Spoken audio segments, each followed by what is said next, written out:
নির্বাচিত সরকার প্রধানকে সম্মান দিয়েছে, ভালোবাসা দিয়েছে, লাল গালিচা সংবর্ধনা দিয়েছে। এটি শুধু মাননীয় প্রধানমন্ত্রী না, বাংলাদেশের জন্য একটি বিশাল গৌরবের বিষয়। যখন একজন সরকার প্রধানের ক্ষমতার উৎস হয় জনগণ, তখন কিভাবে সেই সম্মান এবং আত্মমর্যাদা বিশ্ব দরবারে ফুটে ওঠে, আমরা সেটি দেখেছি। আপনাদেরকে আমি অত্যন্ত আনন্দের সাথে জানাচ্ছি যে মালয়েশিয়া এবং চীন দুক্ষেত্রেই বাংলাদেশের স্বার্থ সংশ্লিষ্ট প্রতিটি বিষয় নিয়ে মাননীয় প্রধানমন্ত্রী মালয়েশিয়ার রাজা এবং প্রধানমন্ত্রী এবং চীনের প্রিমিয়ার এবং প্রেসিডেন্টের সাথে ডিটেলে আলোচনা করেছেন।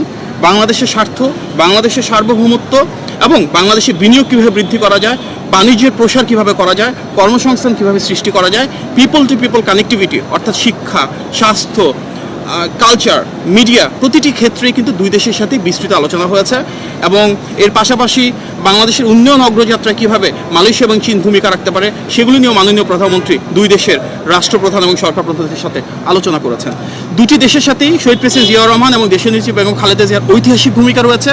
এবং আমরা খুব আশ্বস্ত হয়েছে দেখে যে মালয়েশিয়া এবং চীন দুই দেশেরই সরকার প্রধান এবং রাষ্ট্রপ্রধান যারা রয়েছেন, ওনারা শহীদ প্রেসিডেন্ট জিয়াউর রহমান এবং দেশনেত্রী বেগম খালেদা জিয়ার সেই অনবদ্য অসাধারণ ভূমিকার ভূয়সী প্রশংসা করেছেন, স্মরণ করেছেন। আজকের গণতান্ত্রিক বাংলাদেশে মাননীয় প্রধানমন্ত্রীর নেতৃত্বে যে অদম্য অগ্রযাত্রা রয়েছে, আন্তর্জাতিক সেই স্বীকৃতি সেটিকে এক ধাপ সামনের দিকে এগিয়ে নিয়ে যাবে। মাননীয় প্রধানমন্ত্রী শুধু যে বাংলাদেশের অবস্থান তুলে ধরেছেন কিংবা শুধু যে খুব আন্তরিকভাবে ওনাকে বরণ করা হয়েছে তাই না, আমরা দেখছি চীনের যে সম্পর্ক বাংলাদেশের সাথে, সেই ঐতিহাসিক সম্পর্ককে উনি দ্বিপাক্ষিকভাবে একটা বহুমাত্রিক রূপ দিয়েছেন, যাকে আমরা বলছি যে লং টার্ম স্ট্র্যাটেজিক পার্টনারশিপ, অর্থাৎ দীর্ঘমেয়াদী অংশীদারিত্বের একটা প্রসার, যেটা মূল ভিত্তি হবে কৌশল।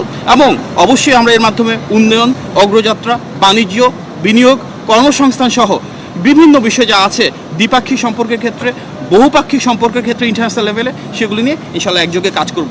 মাননীয় প্রধানমন্ত্রী এবং চীন এবং মালয়েশিয়ার সরকার প্রধান যারা রয়েছেন তাদের মাঝে যে উষ্ণ সম্পর্ক আমরা দেখেছি, যে আন্তরিকতা আমরা দেখেছি, ইনশাআল্লাহ সামনের দিনগুলোতে বাংলাদেশকে এগিয়ে নিয়ে যাওয়ার ক্ষেত্রে, জনগণের ভাগ্য পরিবর্তন করবার ক্ষেত্রে সেগুলো অনেক বড় ভূমিকা রাখবে। আজকে আমরা দেখেছি যে এখানে কিন্তু মাননীয় প্রধানমন্ত্রী ইতিমধ্যে নির্দেশনা দিয়েছেন, দলীয় কোনো নেতাকর্মী আসেনি, কোনো র্যালি বা সমাবেশ করতে মানা করেছেন। এই যে একটা নতুন ধরনের রাজনীতি, এই যে একটা ব্যতিক্রম ধর্মী চিন্তা, সেটির বহিঃপ্রকাশ আমরা দেখেছি। বৈঠকে শি জিনপিং আসলে কি বলেছেন? আমরা কিছু কিছু কথা শুনেছি, আপনি যদি একটু বিস্তারিত বলেন কি বলেছেন? আজকেই চীনের রাষ্ট্রপতি শি জিনপিং এবং আমাদের মাননীয় প্রধানমন্ত্রী জনাব তারেক রহমানের বৈঠক হয়েছে। সেখানে দুটি দেশেরই উচ্চপক্ষের প্রতিনিধি দল ছিল। পরবর্তীতে শি জিনপিংয়ের সাথে আমাদের মাননীয় প্রধানমন্ত্রী একান্তে বৈঠক করেছেন।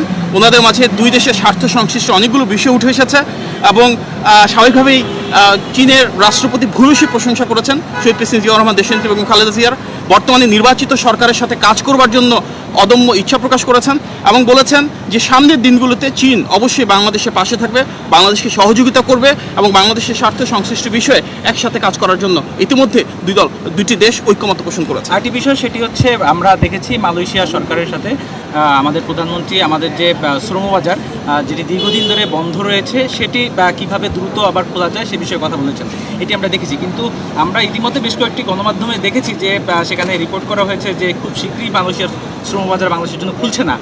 আসলে সেখানে কি কথা হলো যদি একটু দেখুন। এটি শুধু বাংলাদেশের ক্ষেত্রে না, মালয়েশিয়ার শ্রমবাজার বিশ্বের বিভিন্ন দেশের ক্ষেত্রে প্রযোজ্য। ওনাদের অভ্যন্তরীণ যে নীতিমালা রয়েছে, সেই ইন্টারনাল প্রসিজিওর ফলো করবার পরে যত দ্রুত সম্ভব যদি কোনো দেশের মার্কেট ওপেন করা হয়, তবে বাংলাদেশকে ফাস্ট ট্র্যাক করা হবে, প্রায়োরিটাইজ করা হবে।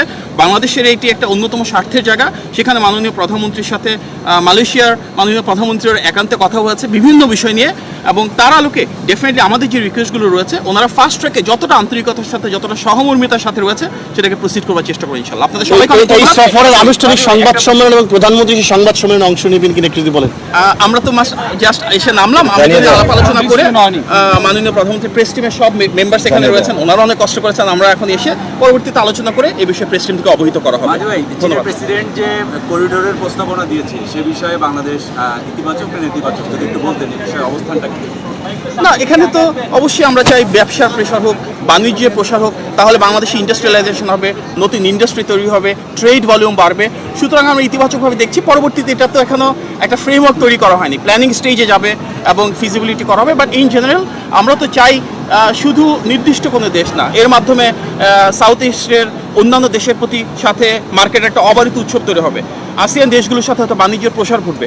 সুতরাং অবশ্যই এটা আমরা ইতিবাচকভাবে নিচ্ছি। পরবর্তীতে সামনের দিনগুলোতে এটা একটা বিশাল মহাপরিকল্পনা, সেটি নিয়ে ডিটেল স্টাডি করা হবে এবং আলোচনা করা হবে ইনশাআল্লাহ। আপনাদের সবাইকে অনেক ধন্যবাদ। আসসালামু আলাইকুম।